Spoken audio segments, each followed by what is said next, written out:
Welcome back. It's now time for Midday Sports. The 32-man locally based training squad, which was called up by Reggae Boys head coach Hamir Hallgrimson, completed their two-day camp at the UWI Captain Horace Burrell Center of Excellence on Wednesday. With a plan to get local talent involved, Icelandic coach Hallgrimson says his main objective for the time being is to get used to the environment. Get to know the culture.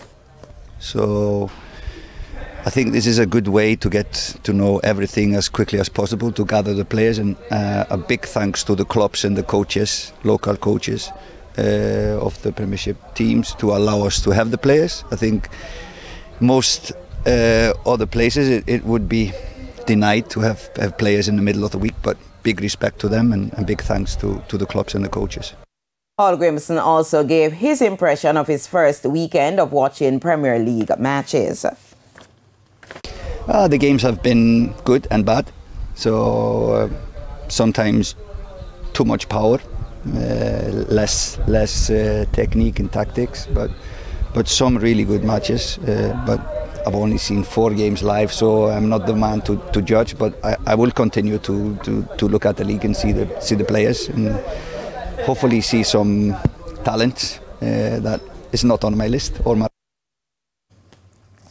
Further afield now, defending champions Manchester City can move to within 5 points of leaders Arsenal when they entertain Tottenham Hotspur in the lone English Premier League match today.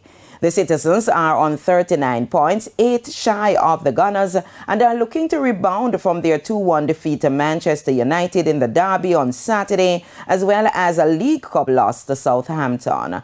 Meanwhile, Spurs were beaten 2-0 by Arsenal in the North London derby on Sunday and are on 33 points, 5 behind 4th place Newcastle United. Spurs have won the last 2 Premier League meetings between the teams.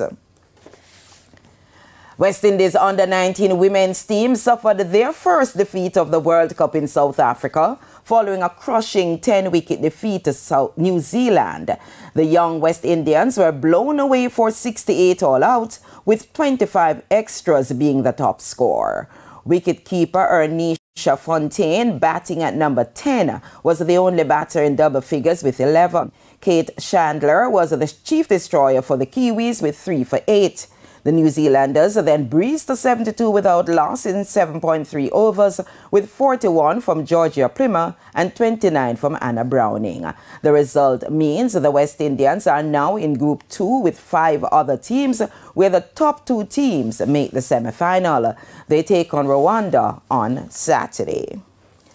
Finally, this afternoon, candidate Master Jaden Shaw and Amy Stevenson are the 2023 National Junior Chess Champions after coming out on top at the recent National Under-20 Championships. Wilmarian Shaw, who retained his title, won the absolute section with 8 points ahead of St. Catherine High's Nathan Heer, 5.5 points, and Darren McKennis of Campion College, 5 points.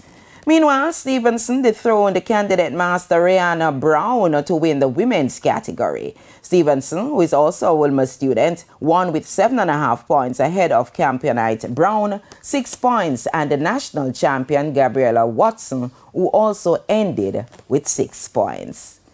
And that's it for your Midday Sports Report. It's back to you, Ashane.